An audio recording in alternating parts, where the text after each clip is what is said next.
And now for something completely different. Forget everything you've been told by others before. Get ready for the real deal, the full story, real talk about money, markets, life. Now, it's The Real Investment Show with Lance Roberts, presented by RIA Advisors.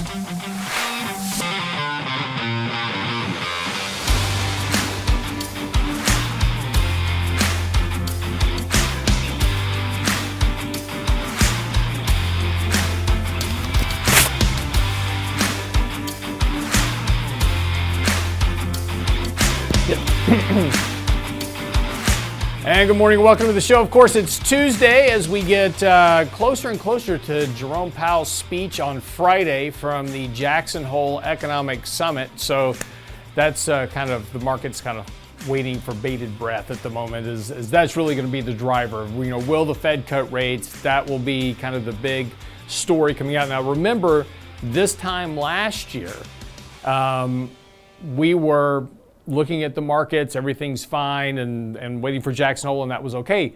Go back one more year, that was in the middle of the downturn in 2022, and the markets were rallying into Jackson Hole and expecting that the Fed was going to announce, maybe stopping hiking rates, whatever it was. And of course, that wasn't the case, and markets sold off sharply. So the markets will respond to this report on Friday as to whether or not rate cuts are on the table or not. So we're going to see what happens. Today's article on the website is also talking about this recent rally we've had.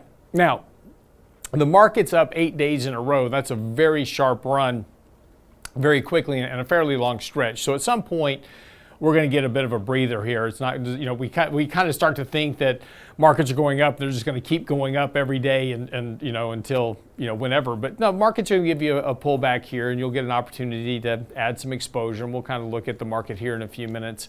But today's article really kind of goes through the market, where we are technically, some support levels to look at and kind of watch, in particular for if we do get a bit of a correction. And then also the things that may still present a risk to the markets going into November, which is the election, of course, there. And of course, last night, the Democratic National Convention kicked off. I suffered through a few minutes of that just to see what they were talking about.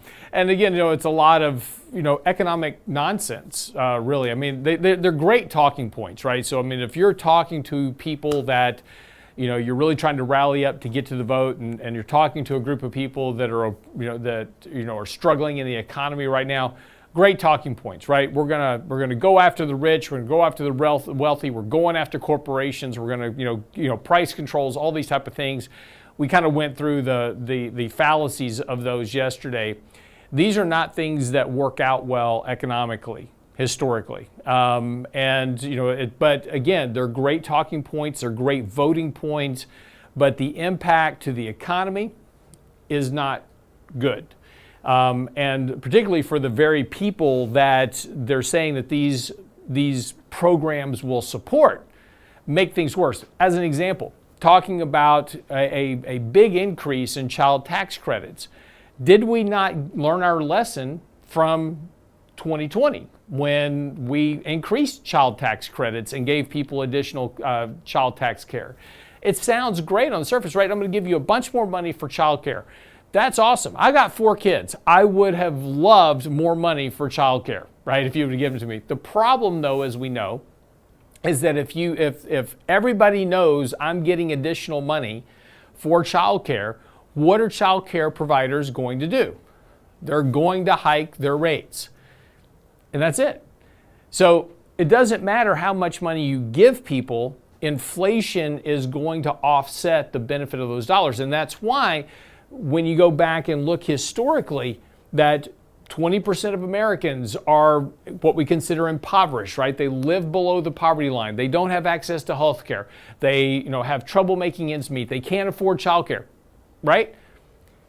There's no matter, and so we've tried to fix that, right? We did the Affordable Care Act to give everybody access to health care. We've given people child tax credits to afford child care. We've done things to lift people out of poverty. And as we wrote an article on our website talking specifically about this, is that's fine. It works for a year, and then inflation basically wipes it out.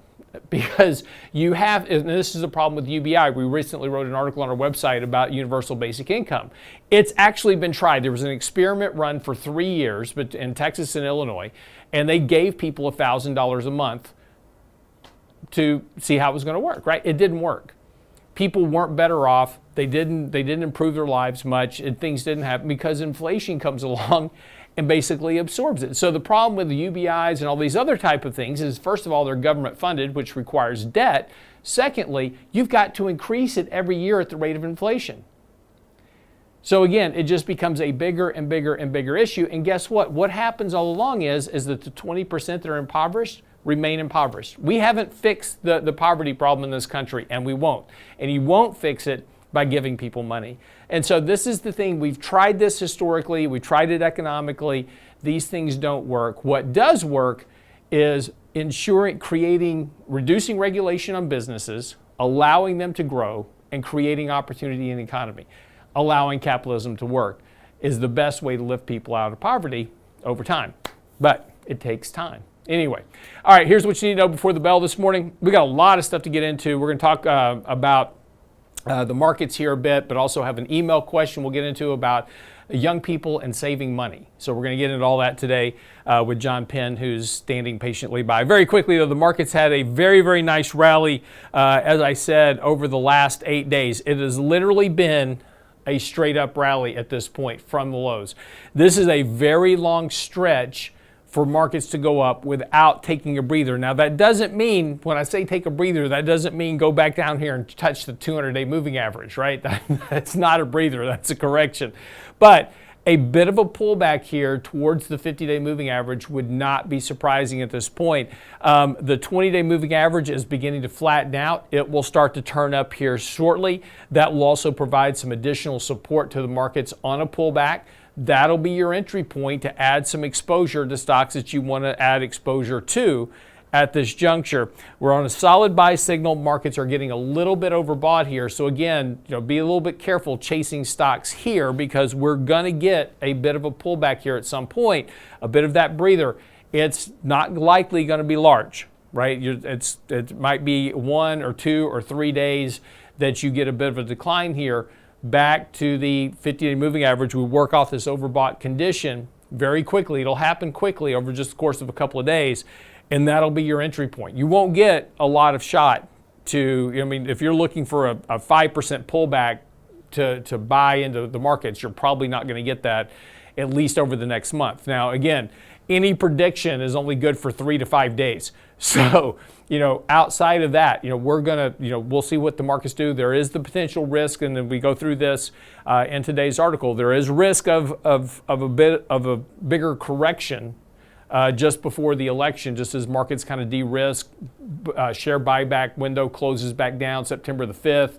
So again, there's some reasons to expect maybe in late September and October we could see another bit of volatility in the markets. But over the course of the next month, likely you're going to get a small pullback and another rally. I would not be surprised for this market to attempt a break of all-time highs here before we get to October. So we'll see what happens, but just kind of keep a watch on things at this juncture. And again, as we've said before, this is why you don't, sell everything and then try to figure out how to get back in. That's too difficult. Just rebalance small moves in your portfolio, small additions, small subtractions, balance your risk, balance your allocation, and that'll help you navigate these markets as we go forward. Okay, that's what you need to know before the bell this morning. We'll come back, pick up with John Penn. Got a lot of stuff to get into. Don't go away.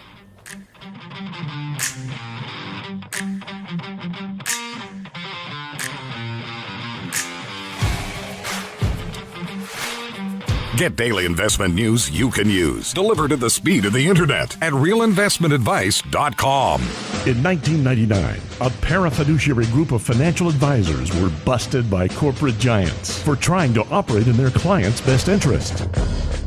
These men promptly escaped from a high-cost margin environment to the Houston Energy Corridor.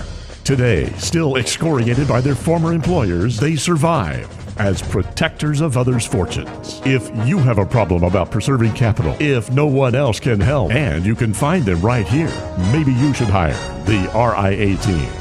Small businesses are now being challenged by the lack of employees and how to attract and recruit the best employees. To get the better employee, you'll have to offer a better package. Hi, I'm Tom Allen, RIA Advisors Retirement Plan Consultant. Don't assume a 401k plan is too costly or complicated for your small business to offer. Let us show you how to make the most of an affordable and effective plan that will deliver true value for your business and your employees. Call me toll-free at 855-RIA-PLAN or online at realinvestmentadvice.com. That's realinvestmentadvice.com. The Real Investment Show. When it comes to wealth management, most people think of stocks and bonds, but it's like enjoying one layer in a 7-layer cake. At RIA Advisors, we want to make sure you get your cake and eat it too. Social Security, Medicare, creating a tax-friendly retirement paycheck. Perhaps you're saving for college. How about life insurance, guaranteed income solutions, all along with comprehensive planning? At RIA, a holistic approach to your money is our priority. Call us today, 855-RIA-PLAN, or find us online at realinvestmentadvice.com. realinvestmentadvice.com. And now, another page from the Real Investment Advisors Investing Manifesto. A passive investment portfolio requires active risk management. It's not a choice, it's necessity. Diversification doesn't protect against risk of loss. Let us actively help you reach your financial goals with RIA Advisors. Neither bull nor bear. RIA Advisors, 281-501-1791 or online at realinvestmentadvice.com. You're listening to The Real Investment Show.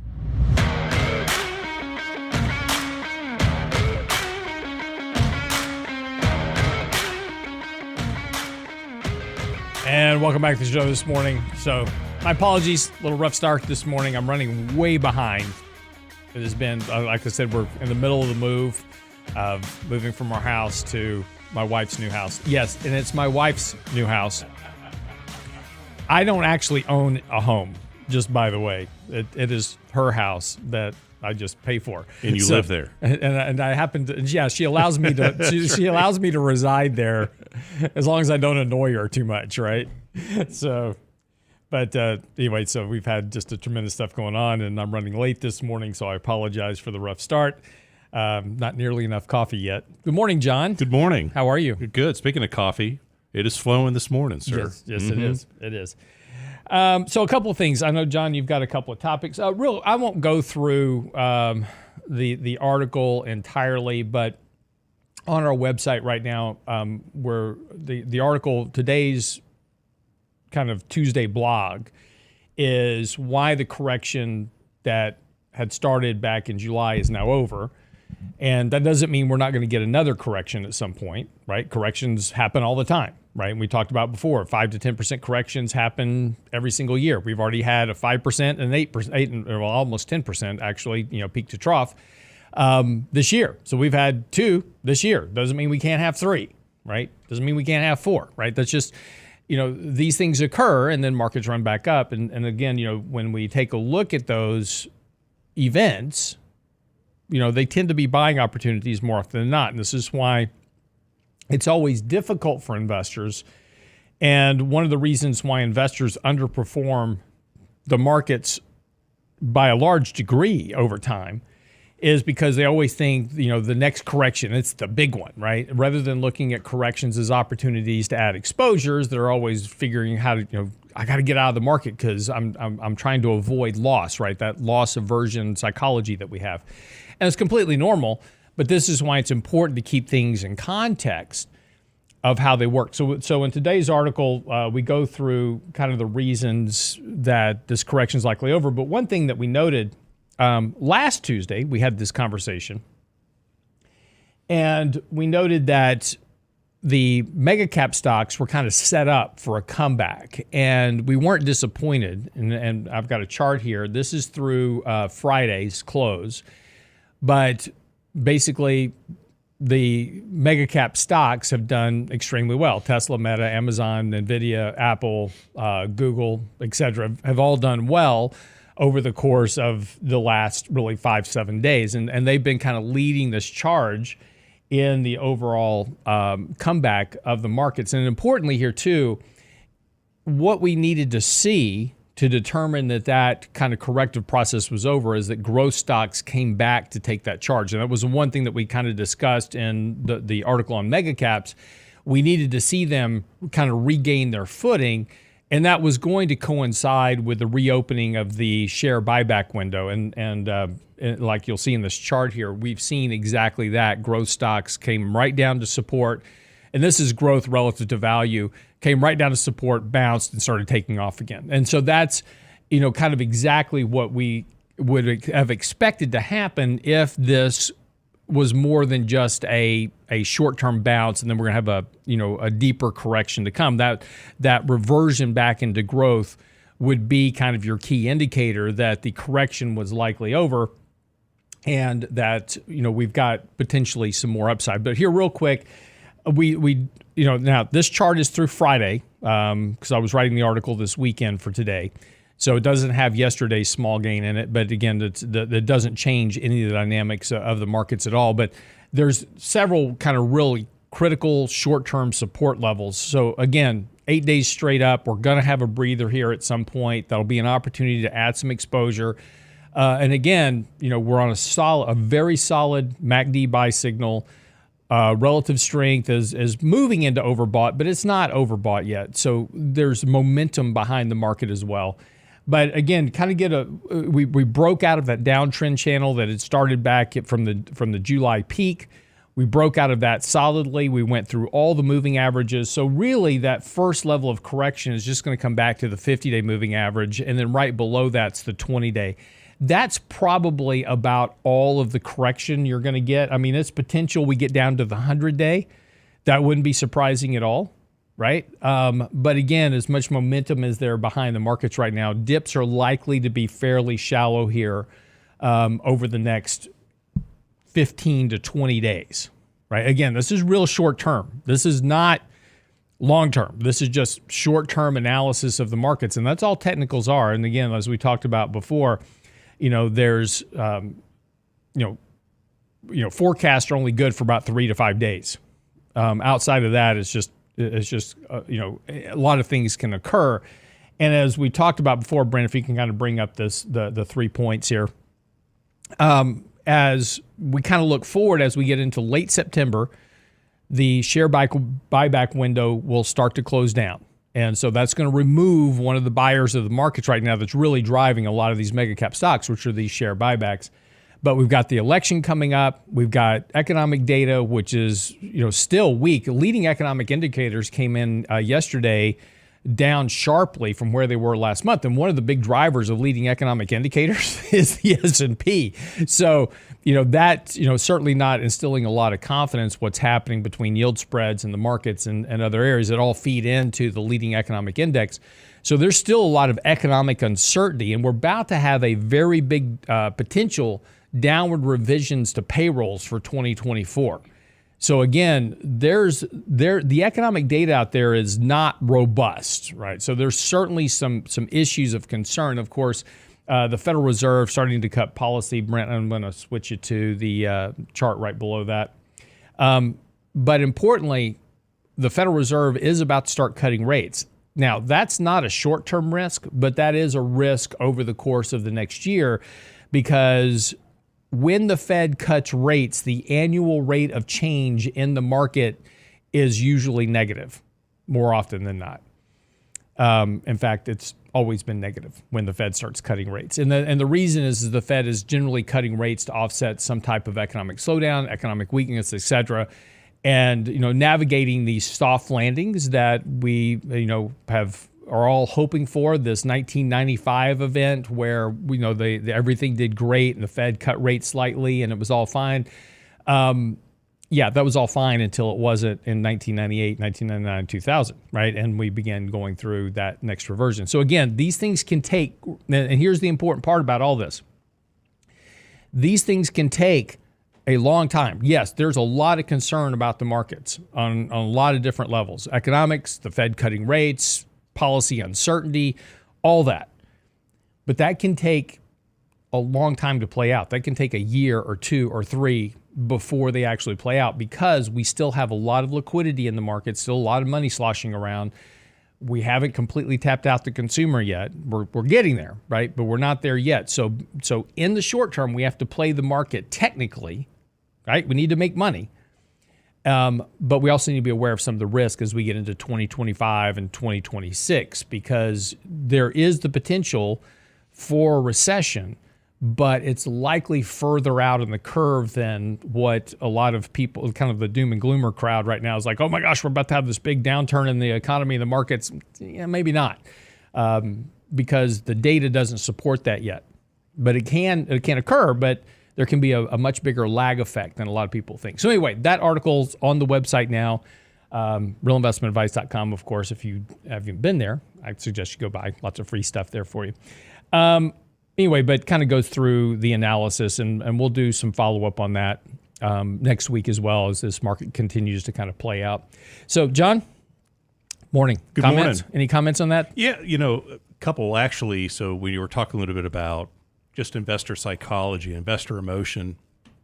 When it comes to the market. I mean, you look at the market this year, the Standard & Poor's 500 index, and it's up about 18.5% for the year so far through yesterday. And sometimes investors out there, it's like, well, I'm not up 18.5%. Why can't I be up 18.5%? Well, let's just take a step back for a moment. In one breath, you're telling me you want to be a little bit more risk averse, and the other, it's like, well, you're not participating with the full side of the market either. You can't have it both ways, right? It's about managing risk first and foremost. And you're talking a lot about investors, how they underperform the market. I think the bigger metric that we all need to look at as investors is not be as concerned as what the markets are doing. Yes, pay attention to them, understand what's going on, understand what's driving the markets.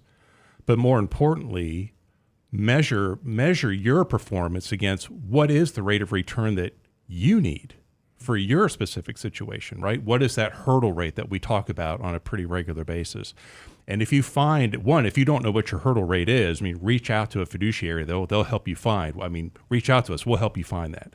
But if you know what your hurdle rate is and you are constantly underperforming that, then let's really take a look and see how you're positioning the portfolio, right? Yeah, absolutely. Well, again, this is always the challenge because we're just inundated by the media all day long. It's like, oh, the market did this, the market did this today, the market did that, and so we get inundated by this. Well, why isn't my portfolio up? Yeah. I just heard on CNBC that the market was up 16% this year. So why I'm not up 16%?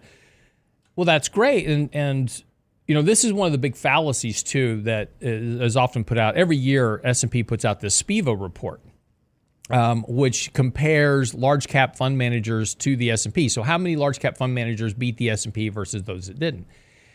Well, it's a very flawed analysis from a variety of standpoints because, yes, it's just looking at the year and it says, yes, this year's 80% of fund managers didn't beat the index. Okay, well, what about the 20% that did?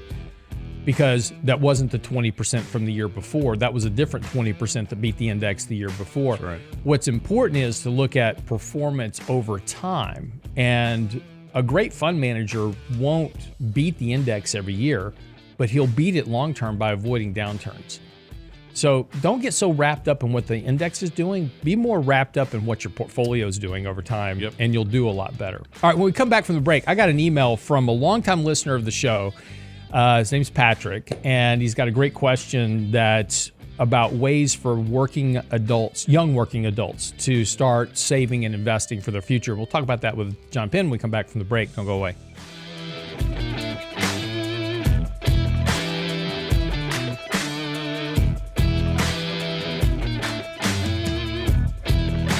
The Real Investment Advice blog. It's required reading for the informed investor. Catch it today at realinvestmentadvice.com.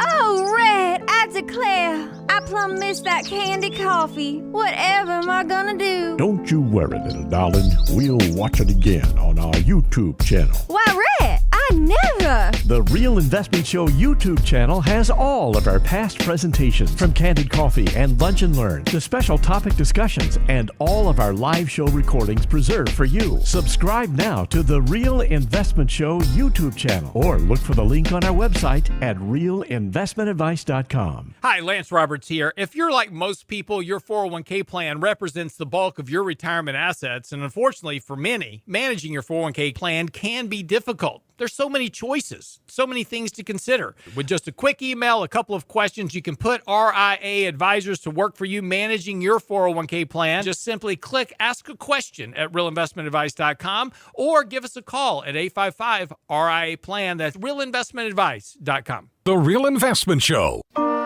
And now, another page from the Real Investment Advisors Investing Manifesto. Manage risk and volatility rather than trying to manage gains. You don't have to be right all the time. Long-term investing success is a 70% gain. Let us help you reach your financial goals with RIA Advisors. Neither bull nor bear. RIA Advisors, 281-501-1791 or online at realinvestmentadvice.com. Can't catch the whole show now? Listen to our podcast later at realinvestmentadvice.com. Food in total is now making up 30% of the average discretionary income. I believe it. I mean, that is our largest expense is food. Yeah. And we rarely eat out. The Real Investment Show podcast. Our biggest frustration at home is how do we do this cheaper? Yeah. No, I agree. We're running Hunger Games at our house. At realinvestmentadvice.com.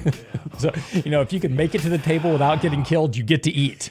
When it comes to wealth management, most people think of stocks and bonds, but it's like enjoying one layer in a 7-layer cake. At RIA Advisors, we want to make sure you get your cake and eat it too. Social Security, Medicare, creating a tax-friendly retirement paycheck. Perhaps you're saving for college. How about life insurance, guaranteed income solutions, all along with comprehensive planning. At RIA, a holistic approach to your money is our priority. Call us today, 855-RIA-PLAN, or find us online at realinvestmentadvice.com. realinvestmentadvice.com.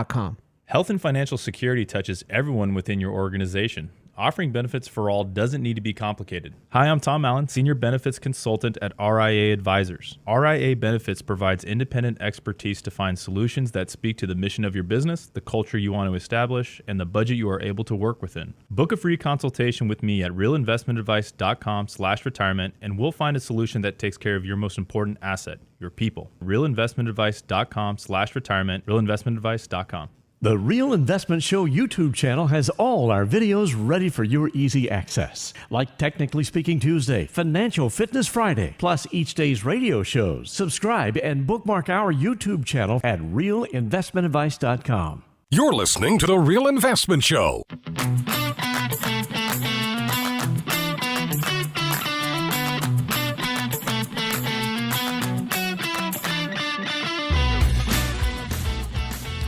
And welcome back to the show this morning. All right, so got an email from a longtime listener, Patrick. He says, it was July of 2000, which is interesting because that was literally when I first started doing radio with Brent. Brent was my boss back then. And basically, I begged and pleaded with him on bended knee to allow me to do radio. Not really. There's a long story behind how this all started. It started with a guy that ate a sandwich on radio. But someday I'll tell you the whole story. That is quite humorous because there was also the two elderly ladies that would at 4:00 in the afternoon would have like a sexual tension going on during their conversation on financial planning at 4:00. The markets are crashing in 2000, 2001. They're talking about financial planning at 4:00 in the drive. People's Cisco stock has now gone from 80 to 20. Cars are driving off the road. So anyway, long story. I'll tell you the whole story someday. It's quite, me and Brent will have to have a whole podcast on this because it's actually quite humorous. But anyway, so it's July of 2000. My family relocated to Katy shortly after we arrived. My wife found you on the radio, and I've been a steady listener ever since. Our 4 children are now in their 20s, making their way in the world. They each have good jobs and very little debt or no debt, which is great. I would like to hear you talk about ways young working adults should set aside funds for emergencies, their next car, their first house, retirement, taking care of their parents in old age. And he says he's joking about that. I'm not. Great idea. Yeah. Definitely build that in your retirement plan. Yeah, absolutely. Also, how should funds for different purposes be managed? And no, my children will not be listening to you at 6 a.m. on their way to work, which I don't blame them. So it's a great question. So first of all, thank you for listening for so long. And by the way, Patrick also is just a resident in his wife's home, as I said earlier. So But yeah, so it's some great questions. And look, when you're young and you're first starting out, you don't have a lot of excess capital to save. And that's really, and this is why when you really take a look at the average American, they don't get serious about saving money generally until their late 40s, maybe even their early 50s. And I've when we do conferences and we do live presentations, seminars, those type of things, we'll have a couple hundred people in the room, and I'll always take a survey, and I'll say, well, how many of y'all are 15 years from retirement, 30 years from retirement? Generally, most people are getting serious about listening to a financial talk show, in your late 40s, because now all of a sudden you realize that window for saving for retirement's creeping up on you, and you've got to start doing something about it. But previous to that, you were working your first job, second jobs, those type of things, and your income wasn't really high. You were trying to raise kids, buy a house, send them to college. There's all these other things that are going on that just really kind of creep into that savings ability for most people. And again, we're kind of raised, for a lot of reasons, between the media and television and everything else, and we're constantly swamped with credit card offers, et cetera. Hey, just don't worry about paying for it today, put it on a credit card, right? And so we get ourselves in all kinds of financial trouble. So, from their position right now, there's some things to do, and John's going to have some good ideas too here, maybe. I'm much smarter, but John. But anyway, is this my phone? What? But there's some things to do now, and there's kind of an order to them. And if they kind of just follow this order, it's simplistic, but it works. And and again, all of a sudden, I know people are going to start going, well, yeah, but what about, the economic downturn, or what about the recession, or what about these type of things? Don't worry about, if you're young, you don't worry about those things because you have time. And time is the one big benefit to really growing well. So let's kind of go through the order here. So first things first is open an account and save up. People say 6 months of emergency savings. I would do a year. And the reason is to do a year is that it allows you more flex time. If the reason for an emergency savings is, in theory, right? I lose my job for some reason. Economic downturn comes around. I lose my job. Most Americans they live literally paycheck to paycheck. If they lost their job today, they would be out of their house next month because they literally have no savings. What 6 months of emergency savings do, and that includes everything. So you look at your budget, and it's not just the house note. It is not your emergency savings. It is everything. You say, I'm picking a number, $5,000 a month. You need $30,000 in just a basic money market savings account, liquid, safe. You don't invest this money ever. It doesn't matter what the interest is. If money market rates are zero, doesn't matter. You're getting zero. You don't invest it in a CD. You don't invest it in bonds. You don't invest it in the stock market. You keep it liquid. It's for an emergency so that you're not stressed at the particular wrong time and you've got access to capital. I often tell people I would do a year, because in the market, and the 6 months is kind of the old rule of thumb. And in this new environment that we're in, it may be longer than 6 months before you get your next job. There may be other issues that come along. You could have an inflation spike like we just went through in 2020. It could be a variety of issues, right? So 6 months to a year, give yourself some breathing room. And this, especially if you have a wife and kids and those type of things, this gives you time without having to completely fall apart trying to figure out how to pay the bills while you kind of get yourself back on your feet, because these things do happen. People do lose, it's like, oh, I'm very secure in my job, and next week they're out of their job because of some change to the company. So comment about that. So gentleman that I work with, he's more mature in his investing career, but he went through a job transition. It took him close to 2 years to find another position, and he is a very brilliant engineer. Right. And it took probably about 18 months for him to find another meaningful employment opportunity. And thank goodness he had been already practicing that mentality of setting aside those emergency funds. And that's what allowed him to, that's what provided him float, where he didn't have to go into like high interest debt during that period of time. Right. So that's a huge point. Right. So first step is set aside the emergency fund. So we got that, right? So now we're safe and secure.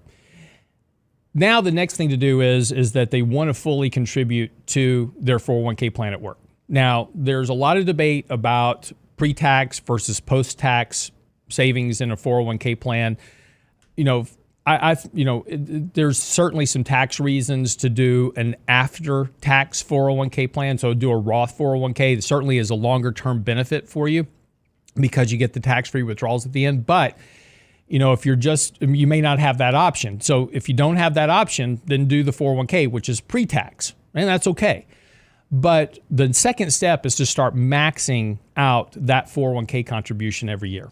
So you want to get the full, I think one of the mistakes that people make is they only contributed enough to the 401k plan just to get their match. You're kind of missing out on the benefit of the 401k to a large degree, and you really want to make it work for you. And you don't need to get fancy with your 401k. Invest it into an S&P 500 index. If you're young, invest it into an S&P 500 index and don't touch it. Just every month, dollar cost average into that 401k plan as much as you can. The limit right now is if you're younger than 50, I gotta look at that. So I gotta cheat. Hold on. I think it's like 22,000 this year, something like that. So break that down, whatever the number is. John will get me the number, but whatever the max number is for the year, break that down by 12 months and make sure you're contributing that max to that every year. Second step. Now this is going to start building your retirement, and we need a long runway. So so don't worry about saving for the house yet. We're not there. we're not to the house part yet. So if you're renting an apartment, whatever you're doing, that's fine. Just keep doing that for the moment. We'll get to the house, but we've got a long runway of time here. So we want to start saving for retirement, starting with that 401k plan. Get that completely maxed out. What's the number? 23,000. 23,000 for this year. And by the way, that changes every year. If you're younger than 50. Right. So that changes every year. So next year that'll go up again. And when it goes up next year, then you want to increase that contribution to always get your maximum amount. But that way you also get the benefit of the contribution from the company, which is basically free money into that plan. So that's just helping that money grow. Your biggest growth factor for retirement is not the market. It's how much money you save. So this is an easy way because it comes right out of your paycheck, goes into the 401k plan. You don't see it. You can't touch it. It just kind of moves away from you, and then you're living on the balance when it comes home. And so you're starting to structure your lifestyle around the net income that's coming in. So our goal, by the way, is to save 30% of our gross income, right? So if you fully max your 401k plan, for a lot of people, that'll be 30% of your income, of your gross. So that's a great first step. Now, as your income continues to grow, you'll eventually max out of that 401k plan, and then you'll start having additional ability to save additional funds. That's where you start to think about a spousal IRA if they're not working. If they're not contributing to a 401k plan, you think about a spousal IRA. Think about a Roth IRA. That's kind of your next step of savings. Now, when we come back from the break, we'll talk about after-tax investing, saving for the house, cars, colleges, all those other type of things. Don't go away. We'll cover that when we come back from the break. You're listening to the Real Investment Show.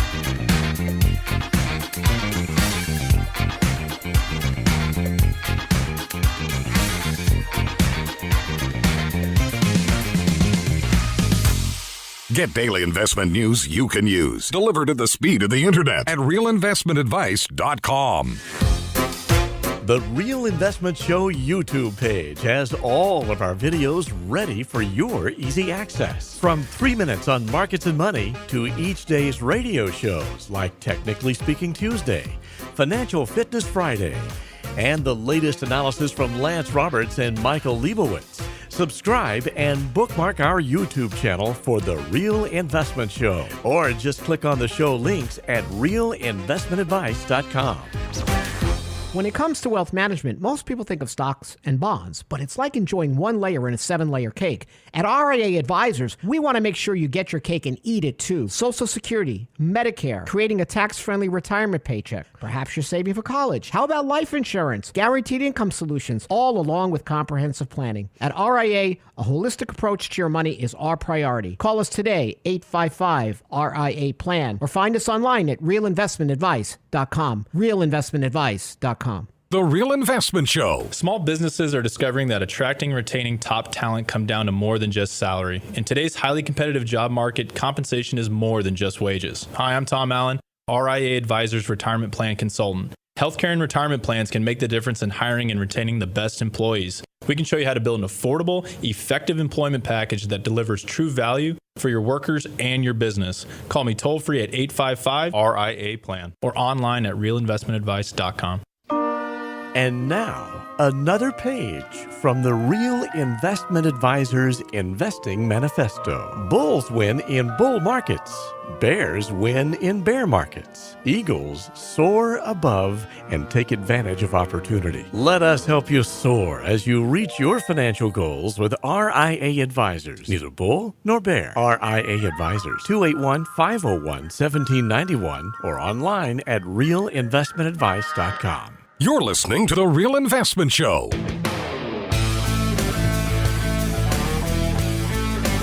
So, welcome back to the show. Talking a little bit about being young, and man, I wish I was young again, because what I'm telling you now is what I learned after 40 years, and I made so many mistakes when I was young that if I could go back now, the things I would do differently are the things I'm telling you to do. Right? So what I'm telling you to do is, if I was 40 years younger, starting my life out being young, then this is what I would do. And so I'm going to just run through a couple other things, and I'm going to throw it over to John because he's got some additional ideas. And there's so many options to do out there that are out there to do that this is just to touch on it. And there's a lot of things to consider. Whole life insurance, term life insurance, how to factor that in. And there's so many things that this is why if you're young and you're an aggressive saver, get with a financial advisor that's a certified financial planner and start going through all these things, because these things all have very important impacts to your future. And so building that plan early and being an aggressive saver will set you up for life, for success. And you don't need to get fancy with anything. So after I do the 401k, I do a spousal IRA, or I can, if I'm not married, maybe I contribute to a Roth IRA, which is after-tax dollars. Because again, I want to keep approaching towards that 30% of my savings. And if you can save more, that's even better. But approach that 30%. So once I get that 30% done, then that's where you want to start setting aside. So now I've got my 30% of my gross income is done. I've got that saved. And if I've fully maxed out my 401k and I'm making, really good money, I've maxed out the 401k, I've maxed out the Roth, then I start an after-tax investment account, $500 a month, whatever it is, that gets me to my 30% of savings. All this just goes into an S&P index fund when you're early and when you're young, and just don't look at it. Don't worry about what the market's doing. Don't read, random blogs and watch random YouTubes. Don't worry about that. Just turn off the media. Go do what you do, which is to earn money and be very good at it. And let time and dollar cost averaging work to your advantage when you're young. Now, once you're in your 40s, you need financial management because you don't have enough time to avoid a major downturn for retirement. So where my job comes in is really in your late 40s, in your early 50s. That's where you need somebody like me to manage that risk. You don't need me when you're in your 20s and your 30s. You just need to dollar cost average into an S&P index fund. Don't worry about anything else. You'll outperform you'll outperform all other asset classes over that time period. Now, once you get that all done, then you start saving for your house. And that's just another account like your emergency savings. You open up another account, start depositing money into that, save up the down payment for your house. 20% down payment, no debates, no funny loans, no nothing. You put 20% down on the house, take out a mortgage for the balance. You want the longest duration mortgage you can get. You want a 30-year mortgage, fixed rate. Don't muck around with adjustable rates and all this other stuff trying to scam the system. Do what works. Build that over time. Save up your 20%. Leave it in cash. Again, this is something you don't invest because, again, I'm trying to save for a specific goal. So whether you're trying to save up for a car, for a house, it's money market. Doesn't matter what it yields. You put it in stocks, you wind up losing 30% of your money with a market crash, whatever it is. Now you can't buy your house. So you just save that into cash. So there's a lot of things that go into this. And again, these I'm just kind of touching on some of the highlights, but it's not complicated. The way to build wealth is simply saving money. You don't ever have to invest at all. You can still, I know people who have all they have done their whole life is save money in the bank, and they are very well off. But they saved religiously every single paycheck that came in. They just saved religiously. They've never invested a day in their life, and they have more money than they need to retire. So all the S&P index is going to do for you is just to ensure that the purchasing power of your savings are adjusting for inflation over time. That's all that's going to do for you. And that's all you need it to do. But John, I know you've got some other ideas, things, and like I said, there's so many options out there of things to consider, things to do, especially when you're working in a job. Oh, most importantly, I forgot this one thing. Stay out of credit card debt. You don't need it. There's a big myth out there. You've got to have credit cards to have a credit score. No, you don't. Pay your utility bills, pay your rent. You're fine. Pay your car note. Yeah, and parents, hey, have those conversations with your kids or your young adults about credit cards. I remember, before I was quote unquote a young adult, I was in college and I was walking down the hallway of the university center. It's like, hey, come here. And they call you over this. There's folks sitting behind this table and they're calling you over. They're like, hey, you want a free t-shirt? Of course, you're in college. You're like, yeah, I want a free t-shirt. Well, just fill this out. And it turns out it's a credit card application. Yeah. And it's like, wait a minute. So it's amazing how clever credit card companies are about trying to get you on their roster, right? So have those conversations about credit cards. But Lance, great points to that. So, and a lot of these points resonate with what's going on at the Penn house right now because we have two daughters. Our youngest is starting her senior year in college, actually started this week. Our oldest daughter graduated last year. She'll be 24 this October. And she started her first official career about a year ago. And, we've gone through the hierarchy of making sure that she's putting money aside. She is very fortunate that with her 401k plan, she does have a Roth option. And with the conversations that I was having with her, it was a no-brainer. It was like, you're going to pay the tax now, and you're going to load up this 401k, this Roth 401k with after-tax dollars. Bite the bullet now, pay the tax now. This is only going to help you in the future. Again, nobody knows what the future holds, but we don't really think income tax rates will be any less, right? So she is maximizing that Roth 401k. Now, if you don't have a Roth 401k option, and if, like Lance said, put money into the pre-tax side, get the match, and go above and beyond the match, fully max out that pre-tax 401k. If you are younger and starting early in your career, chances are you fall below the income cap. In addition to making those pre-tax contributions to your traditional 401k, you should also be able, or you should explore making a contribution to a Roth IRA. So the contribution limits to a 401k and the contribution limits to an IRA, those are separate, right? So you can take advantage of that. Another account that you need to really take a look at, especially if you are on a high deductible health plan, that is a HSA or a health savings account. So this is after you max out your Roth 401k, your traditional 401k. This is out after you're maxing out your traditional IRA, your Roth IRA. Look at the health savings account. Think of the health savings account almost like an IRA for medical expenses. You get a triple tax benefit with a health savings account. You put money in, that goes in. You don't pay tax on the money that goes in. That comes out of your income. So the amount that you put into a health savings account for an individual, that limit this year is $4,150. You don't declare income on that $4,150 right now. Money goes in the health savings account. It's there for you to use for medical expenses, co-pays, deductibles. Let it grow. You can invest your money in that health savings account, and as it grows, any sort of gains, dividends, income that it earns, it's tax deferred. It's potentially tax free when you start using the health savings account later in life for medical related expenses. The list of qualified medical expenses that the IRS provides, there is quite a bit of flexibility on what money in health savings accounts can be used for. And when that money comes out, it's tax-free. So again, triple tax benefit, right? So just real quick on this. But the HSA has to be offered through the employer, right? It is, and you have to. The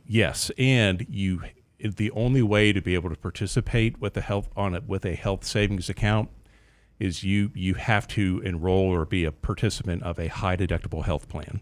Right. So to your point, not all employers offer a high deductible health plan. So if you don't have that option, then an HSA is not going to be available to you. Mm-hmm. But if you do have the ability to use a high deductible health plan, this could be another tool that can be used very effectively to help save dollars. And as Lance is going through his hierarchy of talking about, 401ks, whether they're pre-tax or Roth, IRAs, he mentioned about, life insurance, building up cash value, taxable brokerage accounts. What Lance is really talking about here is having a diversification of accounts. Because, looking back, I think there are a lot of folks that, I work with today where if there would have been some more education around, hey, maybe it doesn't make sense to put all of your money into a pre-tax 401k, then you retire, you leave your employer, you move that money to your traditional IRA. Hey, it's great that you've got this big lump sum of money in there. But every time you take a distribution, it's taxable income, right? Whether that's a new roof on the house, an AC unit, heater, car, whatever that might be. Lance is talking about at a young age, setting yourself up to have a diversification of accounts so that when you are older and you start needing to take money, withdrawals from these accounts to supplement your living expenses when you're older, it just allows you to really, it helps you to control your tax situation much more efficiently when you're older, right? Because you have a lot more options as far as where you can pull money from. Right. Now, the HSA, can that be invested in treasuries, or is there specific options that has to be invested in? It depends on the plan, but there are a number of clients where we manage their health savings accounts for them, and we invest in stocks, ETFs, treasuries. It's kind of plan specific. Right. Absolutely. Yeah. So again, that goes to the employer as well. But just very quickly wrapping this up, look, this is why, particularly if you're young, as I said earlier, there's so many things to consider. There's things we didn't even touch on today that need to be considered. And a lot of this stuff is very family specific, right? It depends on income, children's ages, goals, outlooks, all those, job growth, job opportunities, all those type of things. But the bottom line is this is why you get with a financial advisor younger in life. But you have to commit to that financial advisor that I'm going to be growing my savings rapidly. You got to make it worth the opportunity of doing this. But, build a plan, make it work for you, and you'll never look back and never regret it. So, all right. Wraps up the show for today. Thank you so much. Appreciate it. Get by the website, realinvestmentadvice.com. Send us your questions, comment. If you got questions for John on this topic, feel free to send us an email. We're more than happy to help you out with your specific situation. realinvestmentadvice.com. See you back here tomorrow.